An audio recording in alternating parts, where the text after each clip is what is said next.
Hello, this is Danny Morrow in Tucson, Arizona, United States of America, and I'd like to give my information.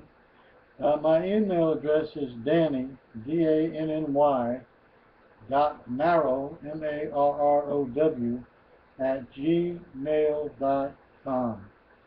My Skype ID is Danny, D-A-N-N-Y, Marrow, M-A-R-R-O-W. And my cell phone is 520-390-1393. Well, I'd like to talk to you today about criminal gun violence. Barack Hussein Obama and his thugs in the White House keep referring to criminal gun violence as gun violence. It is not gun violence, as they're doing, because they're trying to paint the conservatives and the NRA as pro-gun violence. It is criminal gun violence. Criminal gun violence. The majority of gun owners in America and hunters don't go out and shoot people. And yet these leftists, which I don't consider as leftists or liberal, I consider them as communists. Literally communists.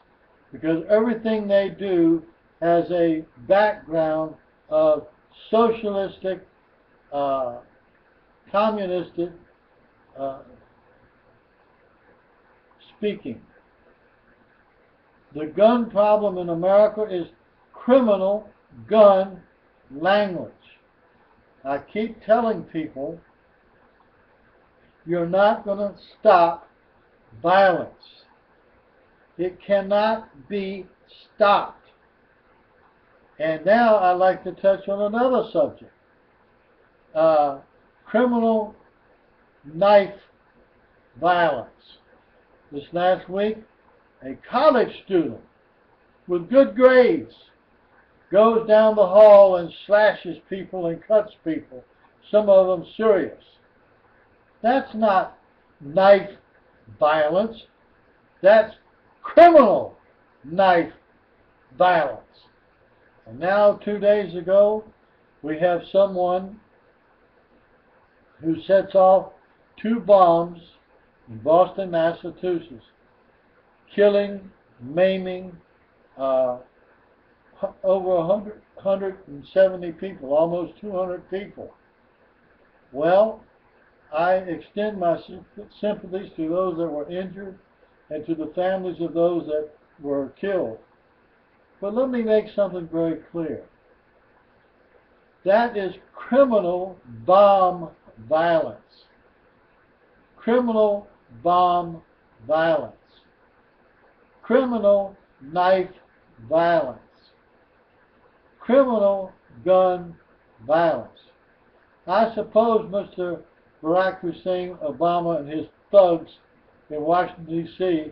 will now need to pass a law in Congress that you will have to register all knives in America so that they can save one life. One life. And also, we might as well register pressure pots. That way we can save one life. Everybody that owns a pressure cooker, the federal government will write a little number on it. That number will be registered so that we know who would have the tendency to use a pressure cooker as a bomb. And we'll do the same thing with every knife that we can lay our hands on. We'll write a number on it, register it with the United States government. And the same thing with guns. We're going to register all guns so we know who owns guns. Well, my friend, the criminal gun violence person is not going to have his gun registered. He probably will steal it to shoot somebody with. The criminal knife violence they're not going to register because they'll steal it to kill somebody with or maim somebody with. The criminal bomb violence, they're not going to put in the newspaper or on TV, I'm going to make me a pressure cooker bomb.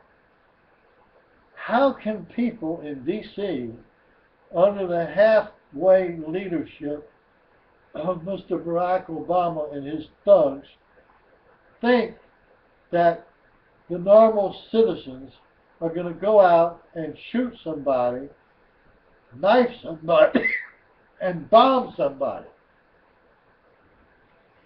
It is the criminal that does that. The criminal is not going to put out on a loudspeaker at a football game, basketball game, or any other sport, hey, I'm going to blow hundreds of people away with a bomb in this basketball, football, baseball, whatever the sport is. The criminal, violent gun user is not going to put up an advertisement in the same stadium, I'm going to kill 100 people. And the criminal knife violent person is not going to tell everybody, I'm going to stab you, cut your throat, beat you in the head with a knife, whatever. Excuse me. But this is what we're confronted with. There are plenty of laws on the books for background check of people. But there's no laws on the books to background check a criminal that's going to take a gun and kill somebody or shoot somebody, or a knife and cut or stab somebody, or a bomb. Barack Hussein Obama supposedly graduated from Harvard University, one of the best law schools in the United States of America. But I'm going to tell you something. He left his brain somewhere else. You're not going to stop violence in America. Even if it was 100% dictatorship, you will never stop human violence, human beings who want to commit a death with a gun or with a knife or with a bomb.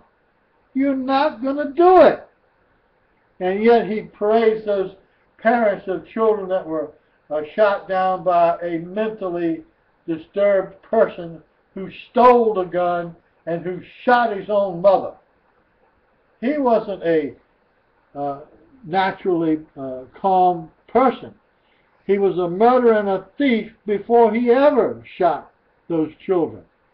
And Barack Hussein Obama and his thugs, including big blabbermouth Joe Biden, you could see the disgust and the arrogance in the president's attitude and voice and on his face as he was crying like a little boy that didn't get his way.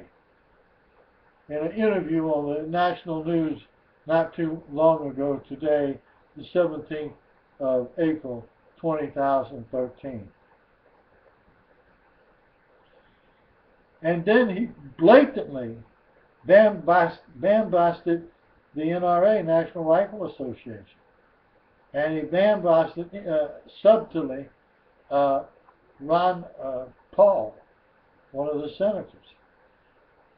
I tell you, ladies and gentlemen, Barack Obama is a spoiled brat, arrogant, and now he's mad at everybody that did not go along with what he thought was what he should impose on the Second Amendment gun rights of the United States citizens.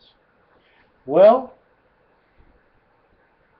I wonder what would happen in reference to bomb violence if we dropped an atomic bomb on Iran, North Korea, and that part of Pakistan next to India where a lot of the terrorists are working, but they don't bomb that area with power. I will give former President of the United States, Harry Truman, credit. He knew that he was fighting a diabolical people, soldiers in the jungles of the Pacific, and he knew to get one guerrilla fighter out of the jungle, he would have to lose possibly 10 American soldiers. And what he did was the right thing. He bombed Nagasaki and Hiroshima with an atomic bomb, and guess what? The generals come like a little whipped dog to the tables and sign a peace treaty unconditionally. The fight had been taken out of them. Their arrogance had been dashed against the rocks of the broken, bloodied, and dying American soldiers that fought against them. That's what we need to do right now in Iran, in North Korea, and in that area between India and Pakistan. Drop the atomic bombs. You know what? I'll guarantee you that the terrorist attacks will cease. Those poor people in Boston who are suffering behind what has happened. A young girl was going to be an Irish jig dancer. She lost her leg. 2 young boys that were brothers, each one of them lost their leg. One man lost both of his legs for just going to a marathon race to watch a community activity.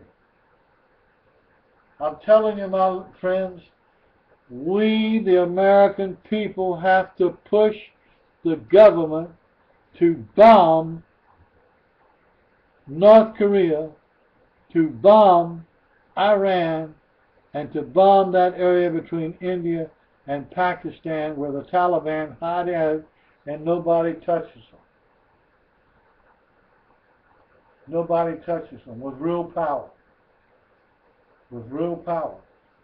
And I'm telling you, we need to use the power that we have to diminish these people. Afghanistan also. You may think that the death of 4,000, 5,000 of our own soldiers has stopped Afghanistan. And now we're going to withdraw and everything's going to be fine. No, it's not. The Taliban will go back into Afghanistan like the rats that they are. What's happening in Iraq? You have a Shiite person in charge in Iraq. Do you think he's going to do anything against Iran? You're stupid if you believe that. The Sunnis, which their foundation is in Saudi Arabia, and the Shiites out of Iran, have been killing each other for 2,000 years. And you think that the sophisticated, stupid people in the administration today and Barack Obama and his thugs are going to defeat either one, Sudan, the Sunnis or the Shiites, after they've been killing each other for 2,000 years? You are blind, deaf, and dumb. You're like the 3 monkeys. See no evil, hear no evil, and speak no evil. And Barack Obama is the lead monkey. That's not a prejudicial statement or a biased statement. I don't care what color he is. He is stupid. He is ignorant. He is not a warrior person. He does not have the spirit of a fighter.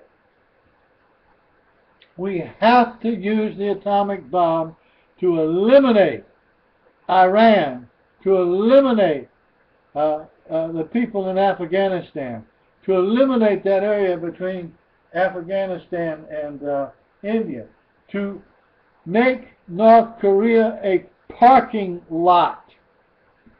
You do that, I'll guarantee you that the hostilities will cease dramatically. You can't be a terrorist if you're dead. And they seem to like to die. So why don't we use that against them? The American military guy is trained and taught to kill the enemy so that you can fight another day. Those dumb terrorists and their imams and their leaders, they got it backwards. We're going to die today and go to heaven to get 72 virgins. Well, if we systematically kill enough of them, there's not going to be any to go to heaven. I rest my case. Take it or leave it.